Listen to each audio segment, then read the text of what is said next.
Bom dia, pessoal. Meu nome é Pedro Pompeu, sou membro aqui da Nova Aliança.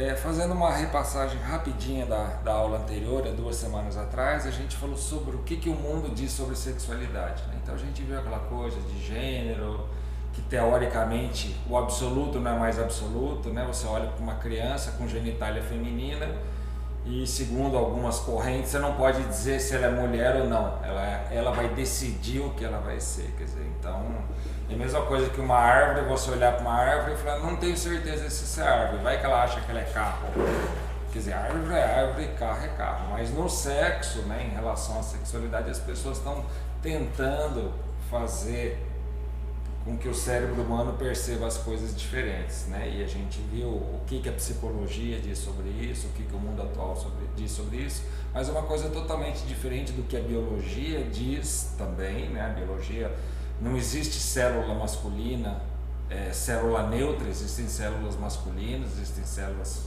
femininas, né? A nossa genética ela não é neutra, ela não é trans, a nossa genética ou é masculina ou feminina, né? E hoje a gente vai ver o enfoque, então, o que a Bíblia diz sobre a sexualidade. Quer dizer, eu acho que isso é que professores até de biologia, de ciência, ou seja lá da matéria que cuide disso, deveriam conhecer para ter um contraponto, porque eles são bombardeados, os alunos, sobre um ponto de vista só. A gente sabe qual é o ponto de vista atual, mas o que a Bíblia diz sobre isso? Então, o tema do que a gente vai falar hoje é de sexualidade à luz da Bíblia, né? Então, olha só. Se a gente pensar de uma forma global, mais abrangente, né, a finalidade, né, do sexo é garantir a manutenção das espécies dos seres vivos, né? Uma coisa que eu sempre pensei em perguntar, né, para os homossexuais é o seguinte: se eles acham que eles estão certos. Eu acho que eles vão dizer que sim, lógico, né?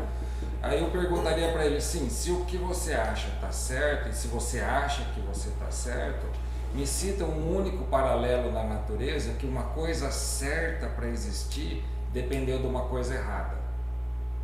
Deu para vocês entenderem? Quer dizer, uma coisa certa tem que ter partido de uma outra coisa também certa para existir, uma coisa errada não. E aí eu ia perguntar para eles, porque se vocês estão certos, você tem que agradecer aos pais de vocês por estarem errados. Porque se eles estivessem tão certos quanto vocês não existiriam, porque homem com homem não procria, mulher com mulher não procria. Quer dizer, então vocês, para existirem, dependeram de alguém que pensa totalmente contrário a vocês. Quer dizer, isso não tem outro paralelo na natureza. E eu também queria perguntar para eles se o objetivo deles é a extinção da raça humana. Eu acho que eles iam dizer que não, eu ia dizer que sim.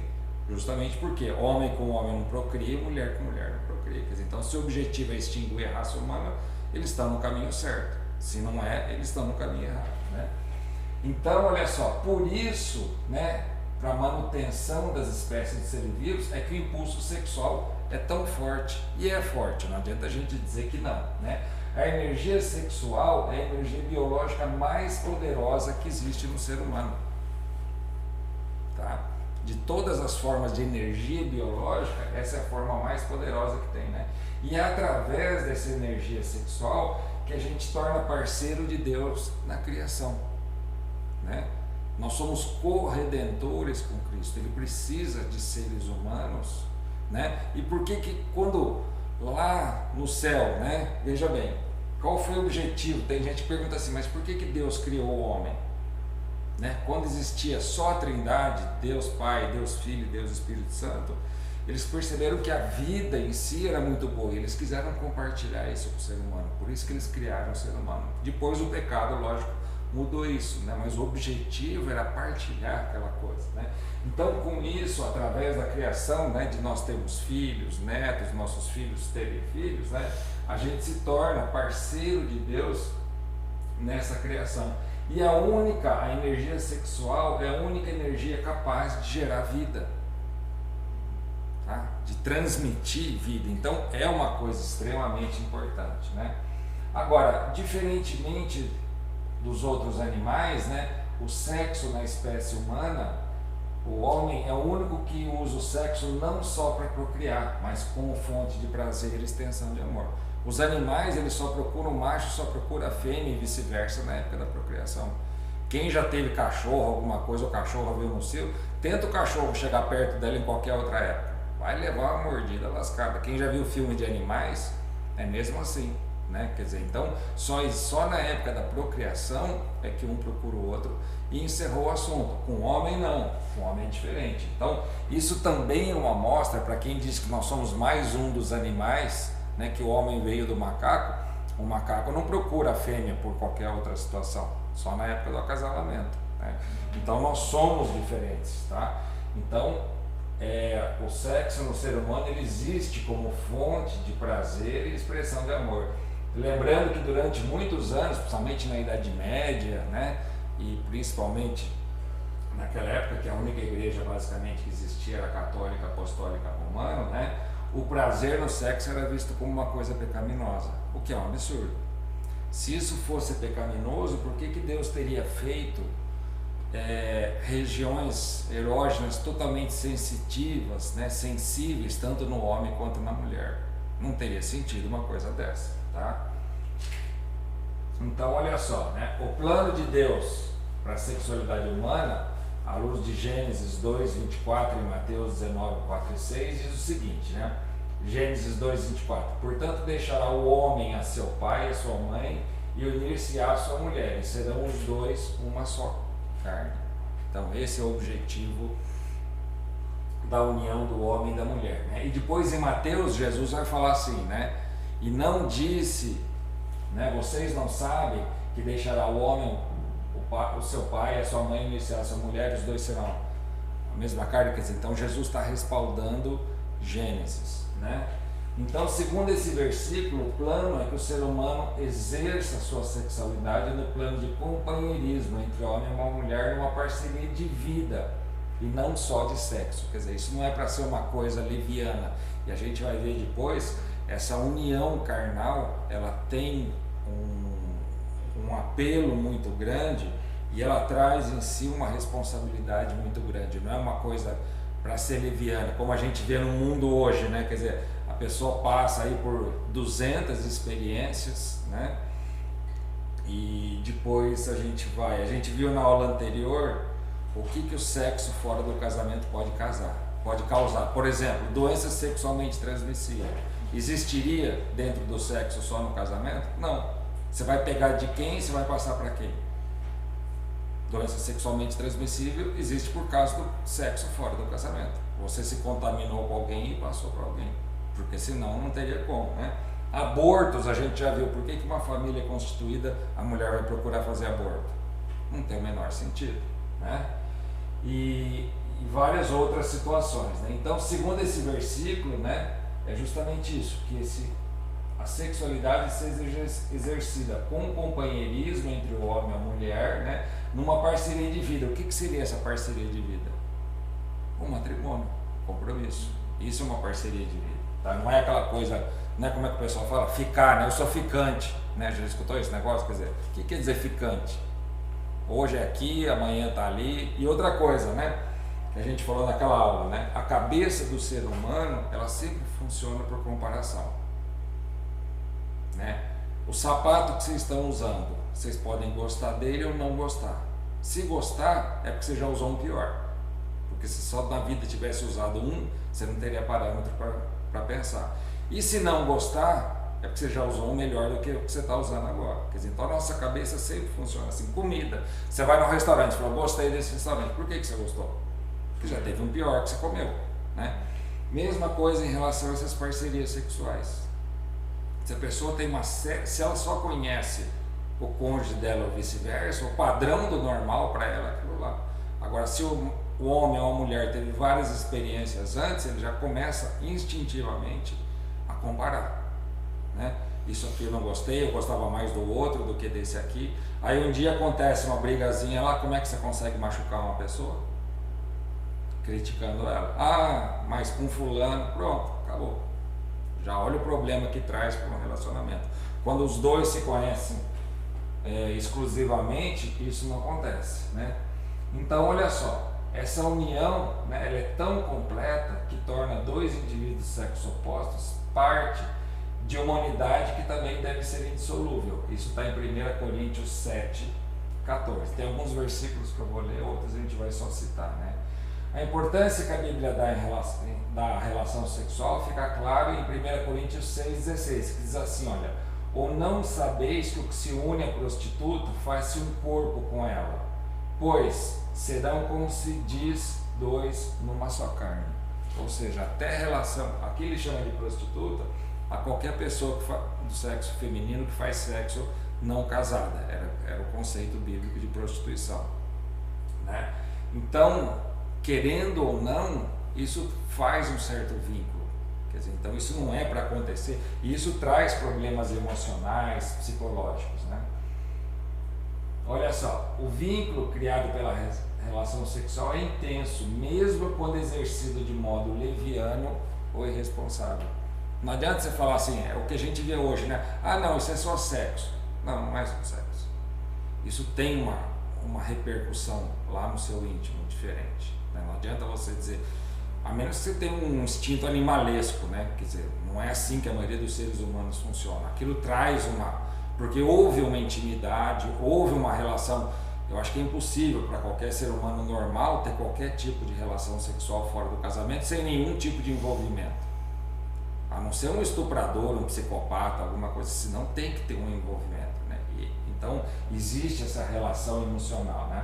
Olha só, a intimidade compartilhada, ela gera uma espécie de compromisso implícito, né? Que qualquer momento pode surgir na forma de cobranças afetivas ou materiais. Em 87, eu acho que vale a pena, né? Acho que alguém tinha nascido aqui em 87? Já tinha nascido? Tá. Em 87 teve um filme que eu acho que se procurar hoje não tem mais para alocar, mas se procurar no YouTube vocês vão achar, chama-se Atração Fatal. Lembra desse filme? Não. Atração Fatal.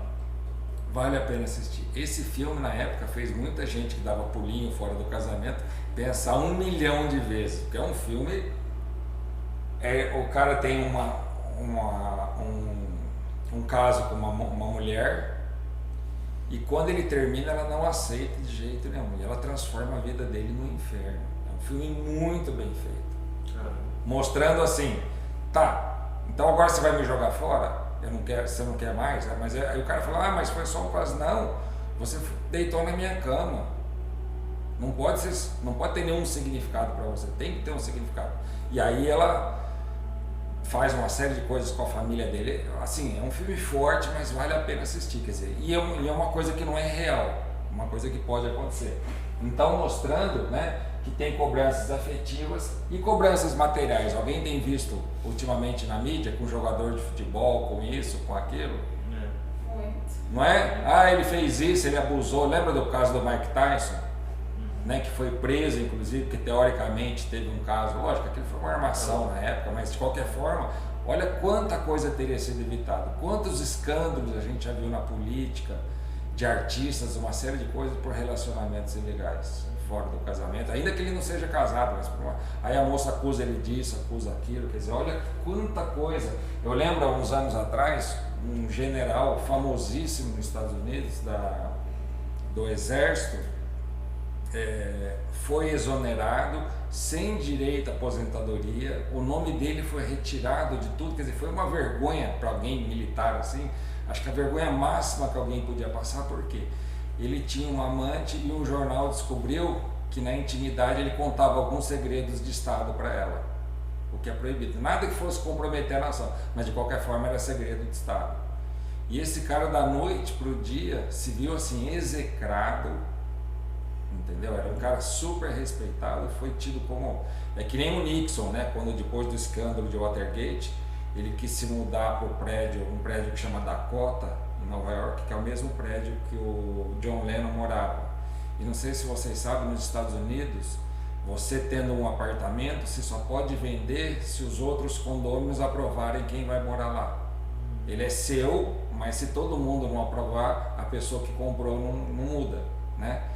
E o pessoal barrou a entrada do Nixon no prédio. Quer dizer, imagina um ex-presidente tentando se mudar e o pessoal dizendo, não, aqui nós não queremos você, né? Então olha a vergonha que ele passou, né? Então olha só, duas coisas que a gente precisa saber que existe diferença entre erotismo e pornografia, porque muitas vezes a gente enxerga essas duas palavras como a mesma coisa, mas não é, né? Apesar de elas terem vindo sendo usadas como sinônimos, existe uma diferença básica. Erotismo é o conjunto de sensações e impulsos que nos impelem à intimidade sexual, né? Então não tem nenhum problema no erotismo, né? Dentro de um relacionamento sexual sadio, os estímulos eróticos, como beijos, carícias, fazem parte, né, do chamado jogo do amor e levam a sensações e experiências muito agradáveis. Foi por isso que o nosso corpo é dotado de uma grande sensibilidade em relação a algumas coisas. Não tem problema nenhum nisso, né? Agora, já a pornografia é o mau uso do erotismo, né? Levando práticas sexuais erradas e pervertidas, como prostituição e homossexualismo, por exemplo, né? O erotismo em si, ele não é pecaminoso. Se Deus, né? É aquela mesma coisa. Tem um livro do John Stott que chama assim, Crer é Também Pensar. Eu acho um livro muito legal, é fininho, né? Fé que pensa, razão que crê. Por quê? Como chama? Crer é também pensar, né? Não é fé que crê. Não, é crer é também pensar. Acho que tem outro também dele. Ele diz o quê? Se Deus fez um cérebro tão sofisticado para o homem, para que isso? Para a gente pensar. Quer dizer, então aquela coisa assim, né? Eu já escutei isso de um ex-membro aqui da igreja, né? O indivíduo estava desempregado, né? Me ofereceram um emprego. Eu peguei o compromisso de aceitar o emprego, pus a caneta em cima, deixei na mesa, falei, se Deus quiser que eu pegue esse emprego, Ele vai fazer eu pegar aquela caneta e assinar. Está procurando até hoje, né, o emprego, né? Porque, peraí, se ele tem um cérebro, se ele sabe se aquele emprego é bom, se é cristão, se ele vai pecar naquele emprego, se ele está necessitado, por que Deus tem que pegar a mão dele e fazer a caneta assinar? Quer dizer, são uns absurdos. A gente tem um cérebro sofisticado, é para pensar, né? Então, olha só, 1 Timóteo diz assim, porque tudo que Deus criou é bom, e não há nada que rejeitar, sendo recebido com ação de graças. Quer dizer, então, se Deus nos fez com um corpo, com áreas altamente sensitivas, tem um propósito para isso, né? Tito 1,15, todas as coisas são puras para os puros, mas nada é puro para os corrompidos e descrentes. Antes, a sua mente como a sua consciência estão contaminadas. É aquilo que a gente falou, durante um tempo, né, a igreja achava que ter prazer no sexo era uma coisa impura, que o homem tinha que procurar a mulher com o único fim de acasalamento. Isso é uma estupidez, porque a cabeça deles era impura, então eles pensavam nisso, né? Vocês lembram que vocês já assistiram um filme que o indivíduo tinha compulsão sexual, ele se autoflagelava, uma série de coisas, quer dizer, qual o sentido daquilo? Não, o problema não está na coisa em si, mas está na mente. Por isso que não adianta um monge viver isolado num lugar que ele não veja ninguém, se a mente dele é pecaminosa. Quer dizer, o pecado não está só nas coisas que o cercam, está na sua própria forma de pensar, né? Então, o que o ser humano pode fazer com a sua sexualidade? Vamos lembrar aqui que nesse contexto, diferente daquilo que eu falei na primeira aula, a gente está falando sobre sexualidade em relação ao ato sexual, ao prazer sexual. Lembra que sexualidade é uma coisa que envolve uma série de coisas, né? Carinho é sexualidade, né?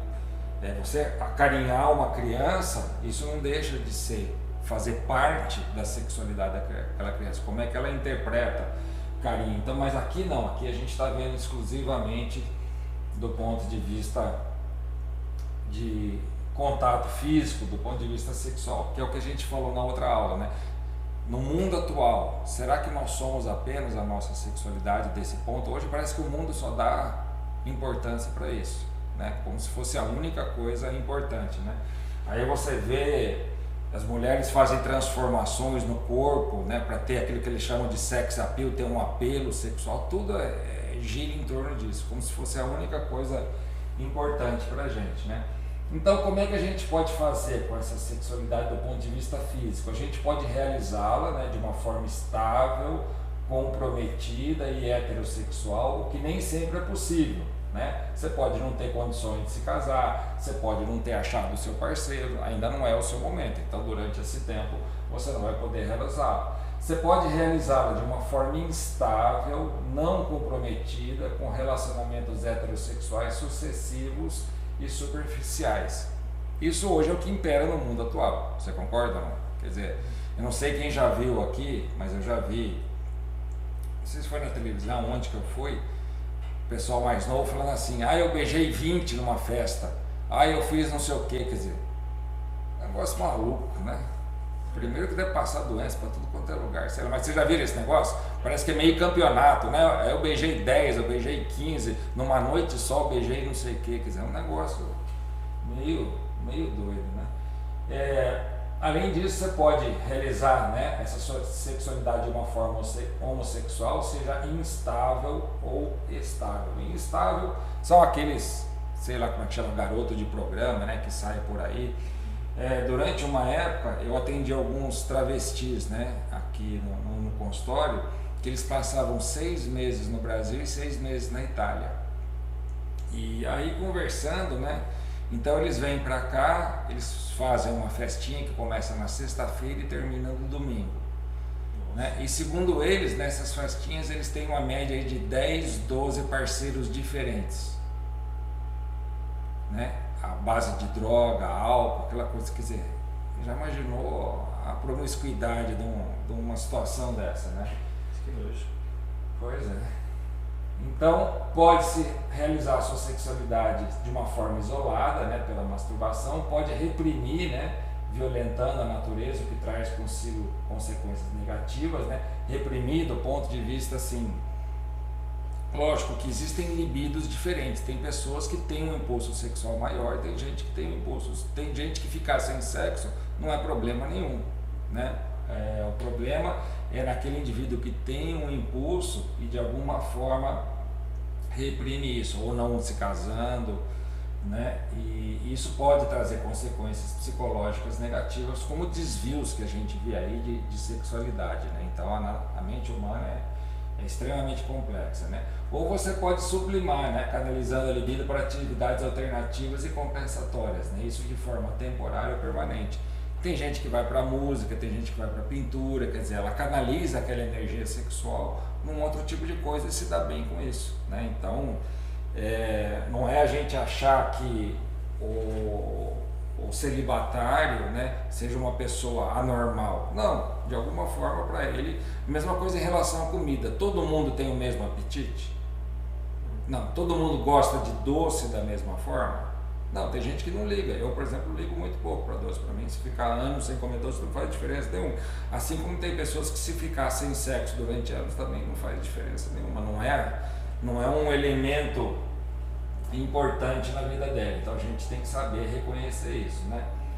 Agora, pode surgir sentimento de culpa em relação ao sexo? Porque a gente viu, se Deus nos fez pessoas sexuadas, é porque se espera que isso faça parte do seu contexto de vida numa determinada situação, que no caso seria o matrimônio, né? E onde é que pode surgir então esse sentimento de culpa em relação a uma coisa criada por Deus, né? Do Espírito Santo, né, quando ele procura nos convencer do pecado, da justiça e do juízo, quer dizer, quando a gente está fazendo alguma coisa fora do plano de Deus, do maligno, né, de Satanás, quando às vezes, até usando a palavra, procura manter as pessoas derrotadas, presas, autodestruídas, quer dizer, então tipo assim, né, você não pode fazer esse tipo de coisa, como a gente viu, por exemplo, durante muitos anos, né, era pregado pela Igreja Católica Romana que sexo não era uma coisa boa fora daquele período para procriar, né, então isso não vem, isso não é bíblico, isso é uma coisa do maligno, né, da cultura, das tradições, dos ambientes que alimentam negativamente nosso superego. O que é o superego? Lembra que na Constituição nós temos o id, o ego e o superego. O superego é tudo aquilo que a gente recebeu de informação que nos limita a fazer alguma coisa, tá? Por exemplo, eu posso cuspir na cara de alguém? Não. Quem é que falou isso pra gente?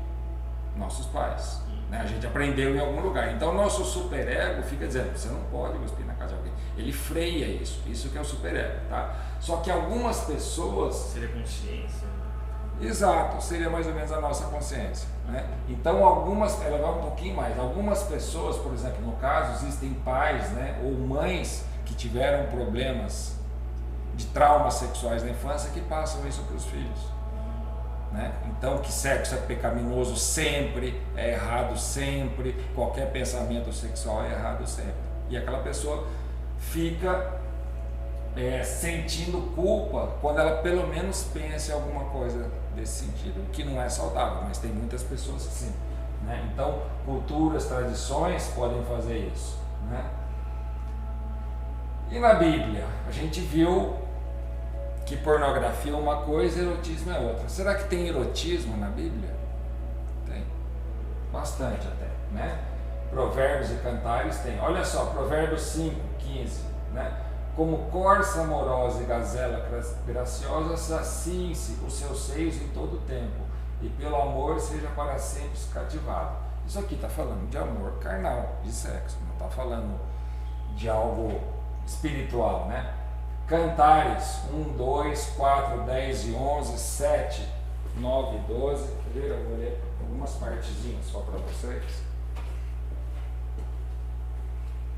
Olha só. Alguém aqui já leu Cantares? Já, né? O que fala Cantares? Sobre o amor, né? Salomão falando sobre o amor carnal, né? Ele não está falando nada ali espiritual, né? Falando sobre a mulher lá do que ele gostava, né? Exato. Olha só.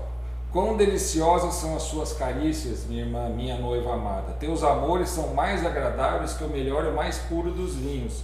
A fragrância do teu perfume supera a mais cara especiaria.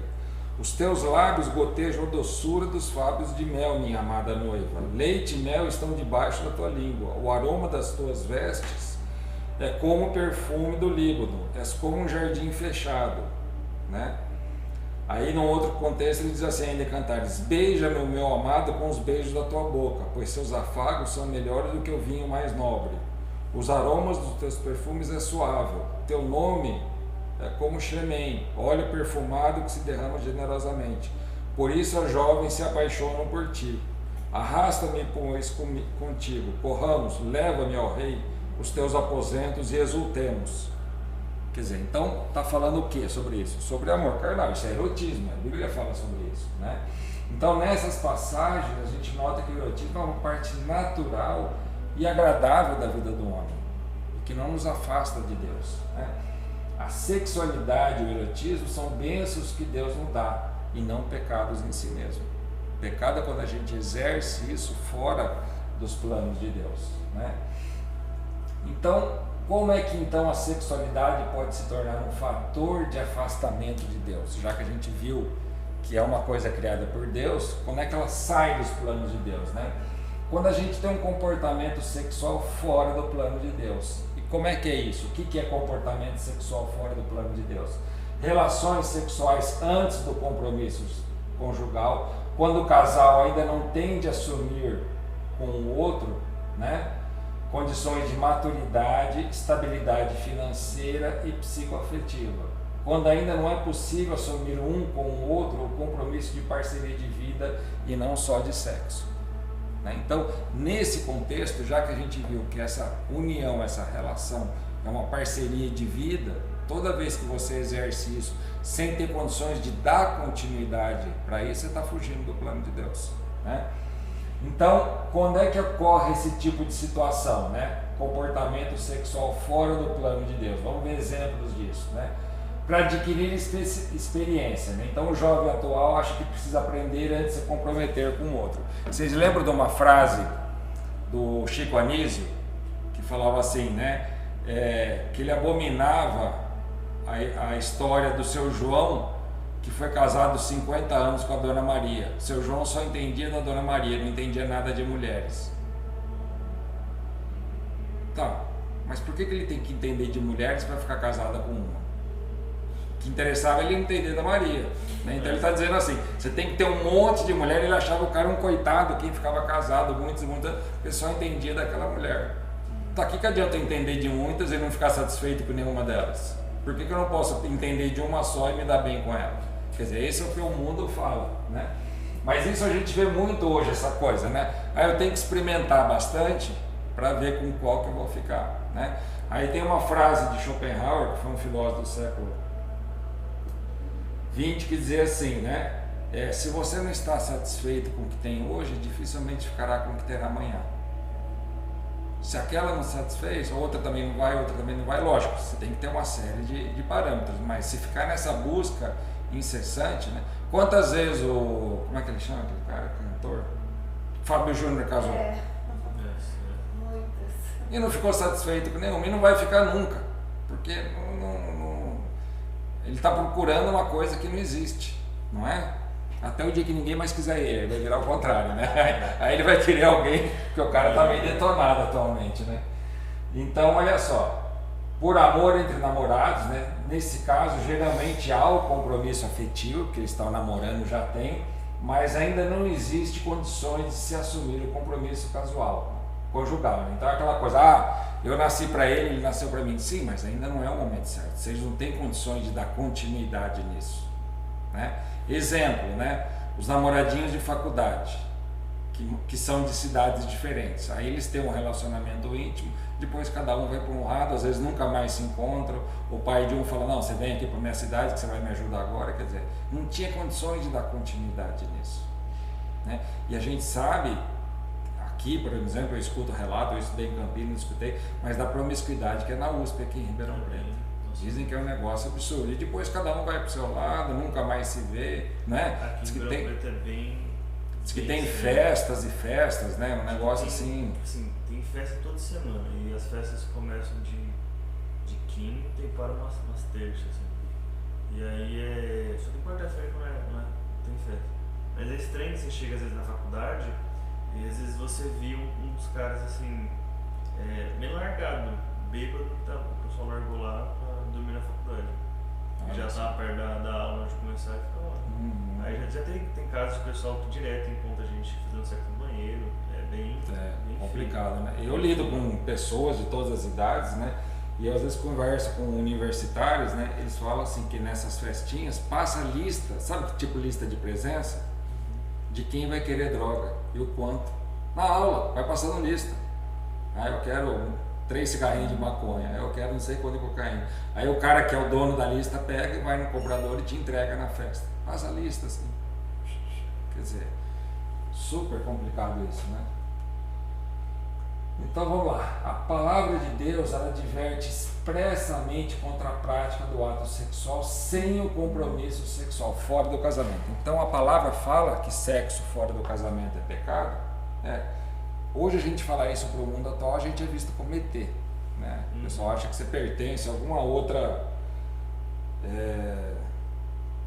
Então vamos ler aqui, ó, Deuteronômio, né? Tá aqui, ó.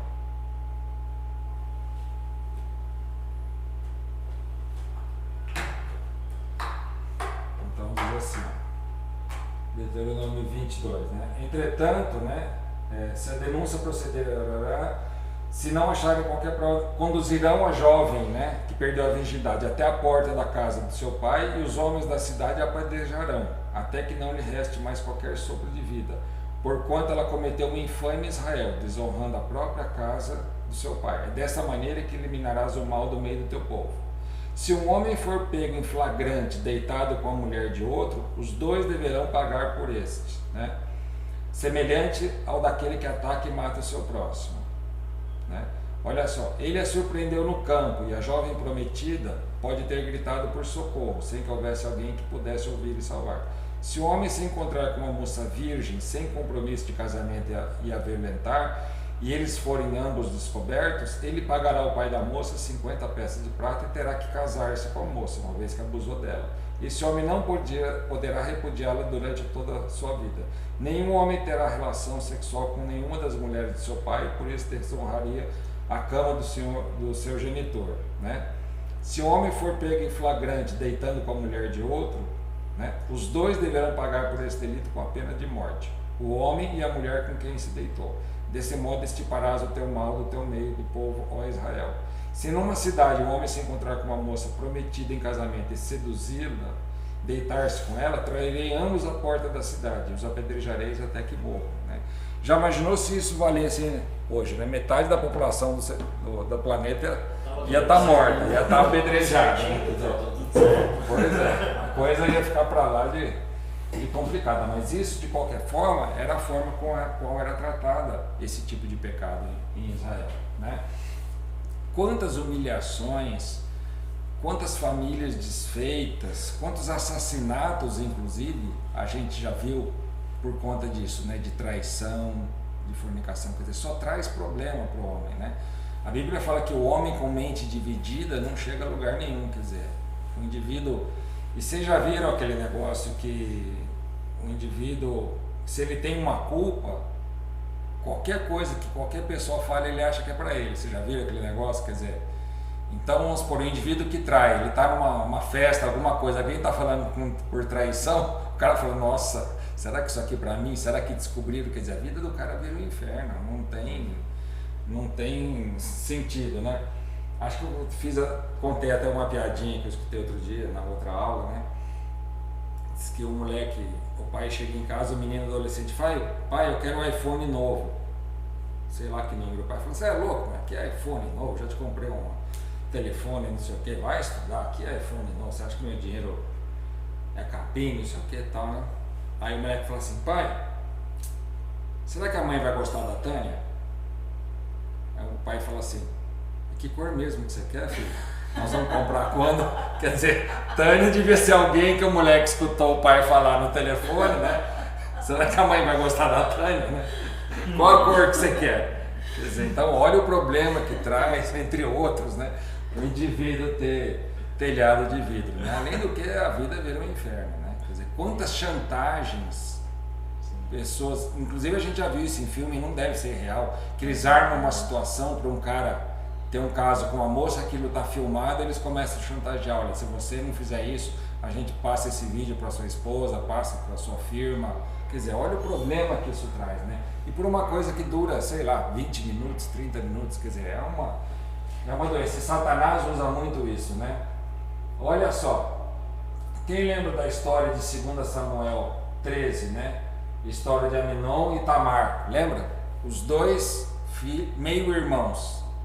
Aminon, o filho mais velho de Davi, e Tamar, também filha de Davi, com outra mãe, né? Aminon sente uma forte atração pela meia-irmã e a seduza. Ele chega para Davi e fala que ele está doente, ele se finge de doente. Aí Davi pergunta, o que foi? Ah, eu não estou me sentindo bem. E o que você precisa? Me fala. Fala, eu gostaria muito que Tamar fizesse uns bolos para mim, e eu acho que com isso eu me curaria, se eu conseguisse comer bem, né? Aí Davi fala, eu vou dar um jeito disso acontecer. E aí ele fala assim, mas eu gostaria que ela fizesse esses bolos aqui nos meus aposentos, porque enquanto isso a gente vai conversando, eu acho que essa conversa vai ser boa para mim. E aí, na verdade, quando ela chega lá no quarto, ela está fazendo os bolos e tal, ele se declara para ela, ela diz que não, porque afinal eles são irmãos, né? E ele a estupra, tá? E aí ela falou assim, olha o que você fez comigo, agora nós temos que casar, né? Porque senão vai ser uma vergonha perante todo Israel, né? E aí diz que logo após possuí-la, ele diz assim, né? Depois disso, Aminon sentiu por ela tão grande aversão, e maior era a aversão que sentiu por ela do que o amor que lhe voltara. Quer dizer, depois disso ele... Aí ela vai chorando, né? Para Absalão, que era irmão verdadeiro dela. Absalão faz o quê? Decide matar, né? Não. Manda os amigos matarem. Depois disso ele foge 3 anos do reino. Aí Davi, a Bíblia diz que Davi passou aquela raiva, passou disso. Depois de 3 anos ele manda dar uma sapiada, como é que estava o pai, posso voltar, não pode voltar. Aí ele volta, quer dizer, olha quanta coisa que aconteceu por causa de um desejo que não tinha sentido de ser, né? Tá, então como é que eu posso resistir a essas tentações? A receita bíblica é o autocontrole fruto do Espírito. Só o Espírito Santo pode nos dar o controle que a gente precisa, né? Lembra Gálatas 6, 22, quais são os frutos do Espírito? Paz, benignidade, mansidão, domínio próprio. Lembra? Aí Paulo fala depois de tudo isso, conta essas coisas numa lei aqui, né? Então isso a gente tem que pedir. Será que a gente pede para o Espírito Santo controle? Será que a gente pede domínio próprio? Será que a gente pede paz, longanimidade, né? Então olha o que diz 1 Tessalonicenses 4, 3 a 6. A vontade de Deus é essa, a vossa santificação. Por isso afastai-vos da imoralidade sexual. Cada um de vós saiba viver com seu próprio cônjuge em santidade e honra, não dominados pela paixão de desejos sem controle, a semelhança dos pagãos que não conhecem a Deus. Quanto a esse assunto, ninguém seduz ou tire proveito do seu irmão, porque o Senhor castigará todas essas práticas, como já advertimos com toda certeza. Né? Então a Bíblia fala explicitamente sobre isso. Cuidado com o que você faz com as pessoas. Ele fala aqui, olha só, ó, ninguém seduza ou tire proveito do seu irmão. O que significa isso? É o que a gente fala hoje, né? O indivíduo, né, que é tido como bom chavecador, né? Eu consigo falar o que as menininhas querem escutar, né? Ele está tirando proveito da pessoa, né? Quantas vezes com promessas totalmente falsas. E se você pega uma pessoa carente, uma mulher carente, que às vezes teve um pai muito bravo, ela anseia por palavras doces, esse tipo de coisa. E o pessoal parece que tem um tipo de homem que é que nem cão farejador, né? Ele consegue perceber essas pessoas carentes, frágeis e se aproveita disso, né? Mas a Bíblia diz que o Senhor vai castigar essas pessoas, com certeza, tá? Então, né, forma de a gente superar isso, né? 1 Coríntios diz que o amor tudo sofre, tudo crê, tudo espera, tudo suporta, né? Gálatas 5, olha lá, mansidão, domínio próprio, contra essas coisas não há lei. Eclesiastes 11:9, alegra-te jovem na tua juventude, recreia-se o teu coração nos dias da tua mocidade, anda pelos caminhos do teu coração e pela vista dos teus olhos, né? Mas, olha aqui, ó. Então isso aqui está dizendo assim, tá, tudo aquilo que você acha que você pode fazer, tá legal, papapá, mas saiba que por todas essas coisas te trará Deus a juízo.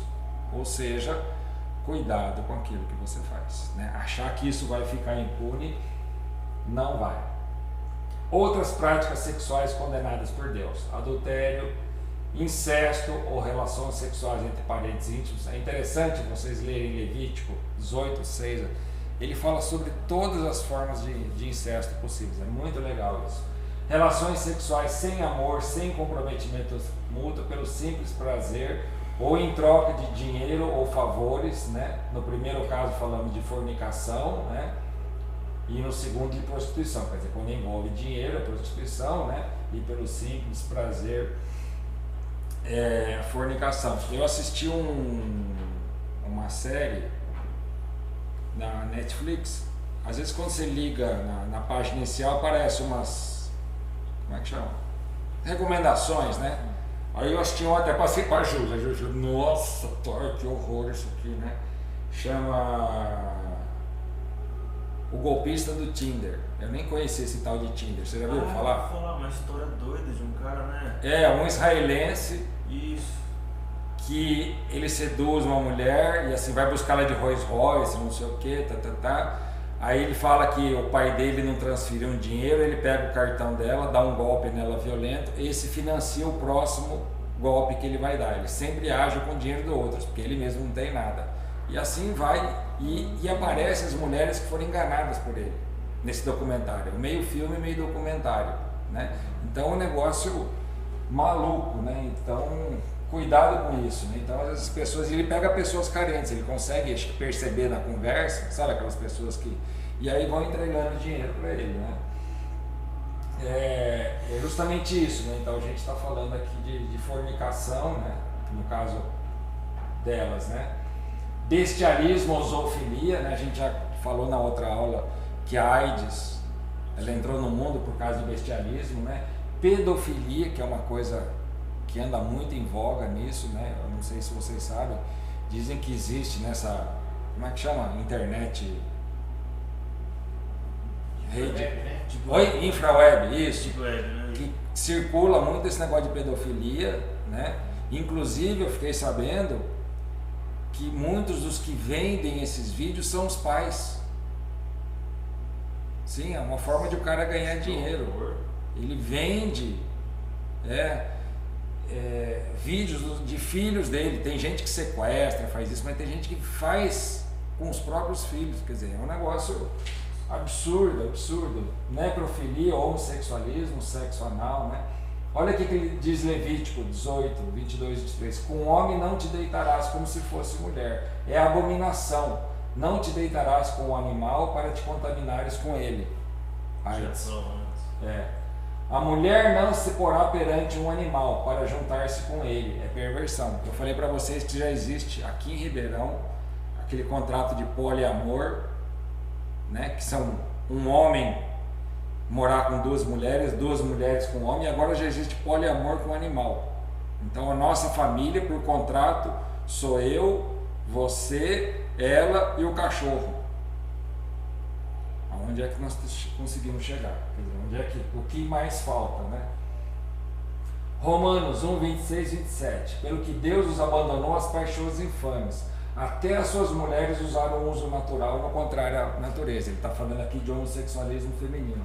Semelhantemente também os homens, deixando o uso natural da mulher, inflamaram-se em suas sensualidades um para com os outros, homem com homem, cometendo torpeza e recebendo em si mesmos a penalidade devida ao seu erro. Quer dizer, então, olha só, deixando o uso natural da mulher. Esse é o uso natural, né? Romanos: todo desvio de conduta é consequência da negação de Deus por parte do ser humano. Se Deus não existe, a palavra dele também não existe. Então por que eu tenho que seguir alguma coisa que é contrária aos meus impulsos, né? 1 Coríntios 6, 9 e 10 é uma lista de tipos de pessoas que não podem herdar o reino de Deus: nem impuros, nem idólatras, nem adúlteros, nem efeminados, nem sodomitas, nem ladrões, nem avarentos, nem bêbados, nem maldizentes, nem roubadores herdarão o reino de Deus. Tá? E a gente viu que então, no trato com essas pessoas, né, não são só os efeminados ou sodomitas que não vão entrar no reino de Deus, né? Os roubadores também não, os maldizentes também não. Então muitas vezes a igreja vê com olhos diferentes, né, a própria igreja. Então aquele, né, o Boca Grande, né, tem até um livro da Joyce Meyer, você já viu? Chama Eu e Minha Boca Grande. A gente fala que foi escrito para mulher, né? Não, mas na verdade foi escrito para todo mundo. Mas tem esse livro, Eu e Minha Boca Grande, né? Que é uma coisa que acontece em muitas igrejas e nem sempre ela é levada da forma que deveria. Então a gente acha que alguns pecados são mais pecados do que outros, mas na realidade não, tá? É lógico que isso não significa que não existe esperança para essa lista de pessoas, tá? Porém é uma ilusão perigosa achar que Jesus vai dar salvação sem a conversão genuína dessas pessoas. Então elas têm que se arrepender e têm que se converter, tá? Em Jesus há esperança para todas essas pessoas, como diz 1 Coríntios 6,11. E tais fostes algum de vós, muitos de nós, mas fostes lavados, fostes santificados, fostes justificados em nome do Senhor Jesus e pelo Espírito de nosso Deus. Quer dizer, então existe recuperação, regeneração e salvação para todos esses pecadores, desde que eles se voltem para Cristo, né? Então qual deve ser a nossa atitude diante do pecado e do pecador? Atitude errada, né? Legalismo. Portanto, ninguém o julgue pelo comer ou pelo beber ou por causa dos dias de festa, ou de lua nova ou de sábado. Essas são sombras das coisas futuras. A realidade, porém, encontra-se em Cristo. Então é assim, tá, você é homossexual, você não pode entrar na minha igreja. Isso é legalismo. Quer dizer, você tem que mostrar, essa pessoa tem que conhecer a palavra e a partir disso eventualmente transformar. Eu não sei quem já leu aqueles livros aqui, eu gosto muito desse autor, que escreveu aquele livro, deixa eu ver. Bom, deu um branco, acho que é da idade. Daqui a pouco eu vou lembrar. E ele diz que a igreja dele era uma igreja que toda a última quinta-feira do mês, todas as ofertas e os dízimos que eram recolhidos na igreja eram destinados aos negros da periferia da cidade dele. E toda a igreja se sentia muito bem com isso. Até que um dia que ele chega ao pastor e falou: pastor, a gente recolhe uma vez por mês o dízimo para a periferia, para os negros que estão lá, que moram numa situação muito bacana, né? Agora, quantos negros tem frequentando a nossa igreja? Aí o pastor falou assim para ele, não, nossa igreja não aceita negros. Isso nos Estados Unidos, década de 70 para 80. Quer dizer, então, eles se achavam super espirituais porque eles recolhiam dinheiro, mas ir para a igreja não podia. Ele falou, bom, claro que eu não posso ficar numa igreja hipócrita como essa. Né? Daqui a pouco eu vou lembrar o nome dele. É um autor muito questionador, os livros dele são fantásticos. Atitude errada, né? Então, legalismo, Romanos 2, 21, Tiago, Lucas vai falar sobre isso, né? E a disciplina de Deus está bem simplificada na história de Davi em 2 Samuel. Lembra? Ele pecou, né? Ele viu Batseba, ele era casado, ela tinha marido. Ele falou assim, bom, como é que eu fico livre desse marido? Manda ele para a guerra, manda ele ficar lá na frentona. A primeira flecha que pegar vai ser dele. Olha como o pecado vai... Aí ele se deita com Batseba, leva ela para morar com ele. 5 meses depois nasce o filho dele. Lógico, todo Israel fez assim, peraí, a mulher está morando aqui faz 5 meses e a criança nasceu. Essa história não colou, né? A coisa já vinha acontecendo lá de trás, né? E aí, vocês lembram que Natan chega para ele e fala assim, né? Olha, tinha um homem que só tinha uma ovelhinha, o seu vizinho cobiçou a sua ovelha, mandou matar o homem para ficar com a ovelha. Qual o veredito do Senhor em relação a isso? Ele falou, só tem um, morte. Ele falou, pois é, esse homem é o Senhor. Opa, aí não, né? E aí ele escreve o Salmo 51. Como é que começa o Salmo 51? Sobre essa mesma situação. Senhor, de ti espero misericórdia. Para o outro eu queria a morte, para mim eu quero misericórdia. Isso mostra como é que é o ser humano, legalista. O outro ele aponta o dedo, para ele a coisa é um pouquinho diferente. Quer dizer, então, olha só, né? E aí o que Natan fala para ele? Tá bom, Deus vai te perdoar, só que você não vai ter 1 minuto mais de paz na sua vida. O que você fez à escondida, teus filhos vão fazer perante todo Israel. A espada se levantará entre a sua família, haverá morte entre os teus filhos. E não teve? Absalão não mandou matar não? Quer dizer, então é outra coisa que a gente precisa entender. O perdão de Deus não exclui disciplina. Perdoar é uma coisa, não disciplinar é outra totalmente diferente. Acho que o filho dele também morre, né? Morre também. A atitude correta, a atitude de Jesus no episódio da mulher adúltera nos dá o exemplo, né? Em João. Lembra o que ele diz para ela? Você está perdoada, vai e não peques mais. Quer dizer, o que você vinha fazendo, deixa de fazer, né? Lembra que ele chega para os outros e fala assim, quem não tiver nenhum pecado, que atire a primeira pedra. Por quê? Eram pessoas legalistas. E Jesus mostra que o pecado dela não era maior do que os pecados deles. Pecado é pecado, né? Ficam claras a sua misericórdia para com a pecadora, sem se tornar cúmplice ou conivente com o seu pecado. O que ele diz para ela? Vai. Aliás, todas as vezes que Jesus se encontra com um pecador, sabidamente que ele já sabe que é pecador, o que ele diz para ele? Vai, não peques mais. Muda de atitude, né? A receita bíblica para a nossa atitude está em Gálatas 6, 1 a 5. Irmãos, se alguém de vós for surpreendido em alguma ofensa, vós que sois espirituais, corrigiu tal com espírito de mansidão. Mas olha por ti mesmo, para que não sejas tentado. Levais as cargas uns dos outros e assim cumprireis a lei de Cristo. Se alguém pensa ser alguma coisa, não sendo nada, engana-se a si mesmo, mas prove cada um a sua própria obra. Então terá motivo de glória só em si mesmo, e não em outro, pois cada qual levará o seu próprio fardo. Então a gente tem que ter humildade suficiente. Eu gosto muito de uma frase de Agostinho, né, conhecido como Santo Agostinho, que diz assim, né, que nós temos que ter muita compaixão e paciência com os ímpios, pois um dia nós somos maus e os bons nos suportaram. Deu para entender? Hoje eu sou aquele que na época alguém teve toda a paciência e compaixão comigo. Só porque eu passei por lado de cá eu não vou ter mais paciência e compaixão. Esse que está na minha frente hoje sou eu ontem. Então a gente nunca pode esquecer isso, né?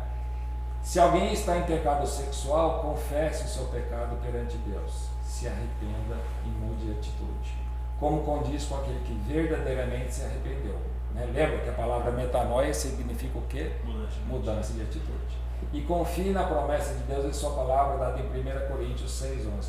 Tais fostes algum de vós, mas vós vos lavastes, fostes santificados, justificados no nome do Senhor Jesus Cristo e no Espírito do nosso Deus. Amém.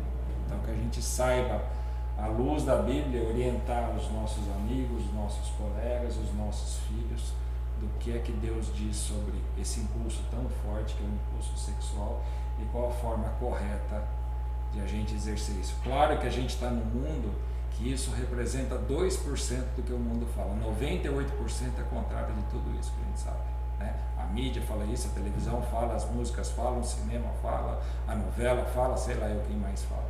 Então eu fico imaginando para o jovem que está crescendo hoje a pressão contrária a isso aqui. Então, se ele não escutar dentro de casa dos pais, não vai ser em nenhum outro lugar que ele vai escutar, a não ser na igreja, lógico. Mas dificilmente ele vai para a igreja se os pais também não forem, né? Então, que Deus tenha compaixão dessa geração que está crescendo nesse mundo hoje, totalmente desvirtuado disso, né? E tão inseguro, né? E hoje não é nem mais em relação sexual fora do casamento. Hoje o jovem está naquela dúvida, quer dizer, que os professores muitas vezes colocam para ele: eu sou homem mesmo? Eu sou mulher mesmo? Eu sou não sei o quê. Não sei se já viram quantas denominações que tem, um negócio maluco. Quer dizer, a criança hoje ela não consegue, nem olhando para o corpo dela, ter certeza do que ela é. Até essa dúvida botaram na cabeça da criança. Quer dizer, onde é que isso vai parar? Então que Deus tenha misericórdia e dê sabedoria, né, à sua igreja mundial, aos líderes da sua igreja, de lidar com essa situação, porque olha, é um tema difícil hoje em dia, né? Eu fico imaginando quem é pai hoje, o negócio está complicado, né? Porque na escola, outro dia uma paciente minha estava falando que a filha dela de 12 anos estava lá no celular, aí a mãe falou: vai buscar não sei o que para mim, né?